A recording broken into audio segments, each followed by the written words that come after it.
Ayushi Verma from Investor Learn Academy, and I welcome you all to this channel.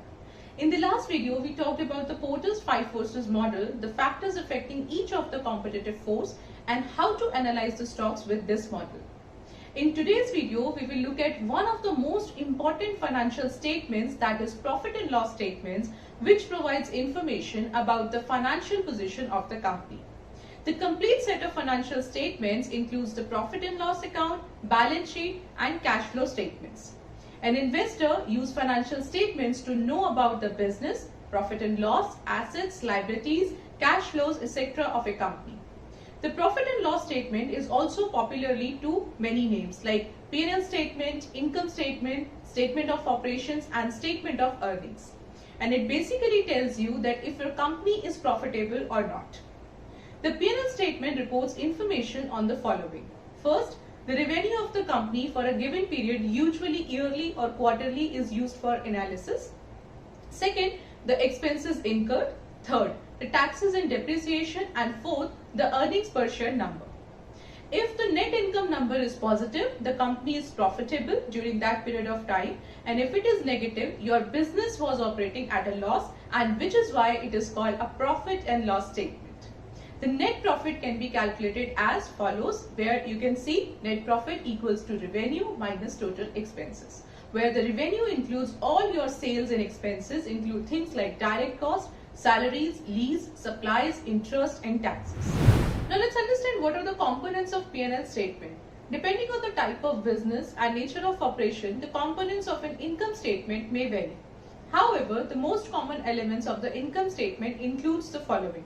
First, revenue or total sales. Second, expenses, that is the cost of goods sold. Third, gross margin. Fourth, operating profit. Fifth, interest expense. Sixth, depreciation. Seventh, other income. Eighth, taxes. Ninth, net profit. Now let us understand each one of them in detail and see how you can analyze or read the profit and loss statement. Now here is the P&L statement of Amara Raja Batteries Limited. Now let's understand each column in detail. First, revenue or total sales. Revenue, also called the top line of the profit and loss, and it is the total amount of sales made by a company during a given period of time. So if you are looking at the income statement of the past year, then the revenue heading will tell you about the amount of sales that the company has made over a period of time. Second, cost of goods sold. It can be defined as the direct cost involved with the sale of products to generate earnings or revenues. Cost of goods sold is also known as cost of sales if the firm is service oriented.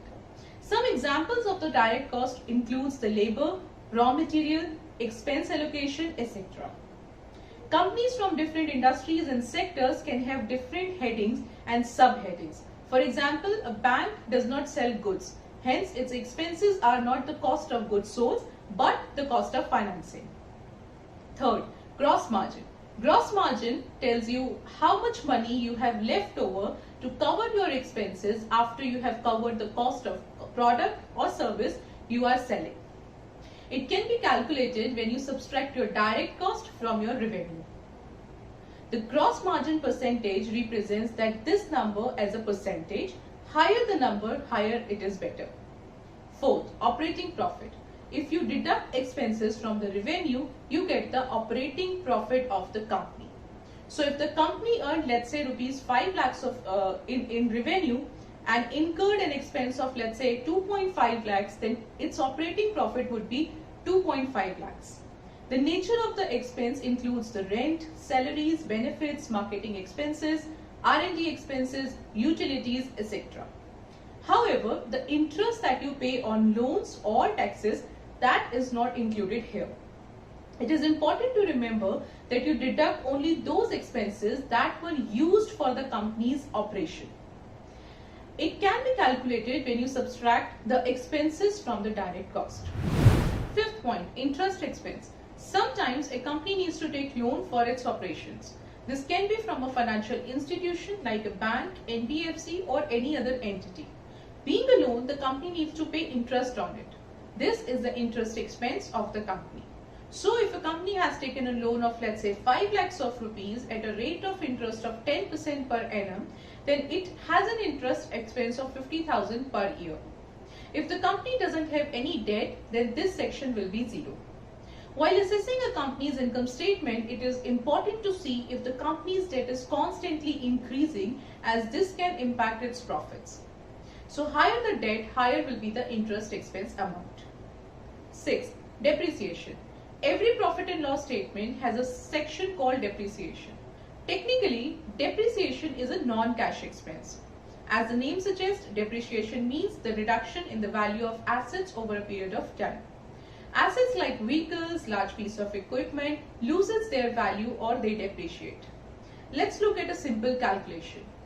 Let's say the machine loses its value in 10 years and that depreciates 10% in value every year. Therefore, the depreciation of the machine will be 10,000 per year. Now you need to deduct this amount from the profit amount. Therefore, in the following example, which we have already seen in the previous points, where the revenue was 5 lakhs of rupees, expenses was 2.5 lakhs, interest expenses 50,000 per year and depreciation, that is 10,000 per year. Hence your operating profit can be calculated as follows with this formula, and the amount that came out to be is 1.9 lakhs of rupees. 7. Other income. As an investor, it is important to pay attention to this segment. A fundamentally strong company is one that earns profit from its core businesses. However, there can be times when a company shows profit due to the other income avenues while its core business is suffering losses. This is a red flag. If you see this in the income statement of a company, then ensure that you investigate further before investing. 8. Taxes.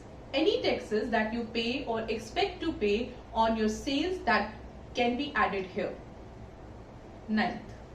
Net profit. It is also known as net income or net earnings, and it is the bottom line of the whole picture. You started with your revenue as your top line and then subtracted certain costs such as direct cost, operating expenses and so on. What is the leftover is your profit, and potentially your loss is if you ended up spending more than you earned. Now let's understand the significance of income statement. A company's income statement provides a systematic report of all the revenue earned and expenses incurred by a company within a specific period. The following pointers highlight the significance of the income statement accounts. First, it serves as a basis to both cash flow and balance sheet. Second, it helps shareholders gain a useful idea about a firm's operational efficiency and management. Third, the statement helps financial analysts and investors to identify underperforming sectors and poor performing companies in a given industry. Fourth, an income statement offers a detailed account of how a firm's realized net revenue gets converted into net earnings. Fifth, it helps to classify revenue and expense and better and allows firm owners to review their financial standing and business operations at regular intervals. Now hopefully the P&L statement looked more meaningful to you by now.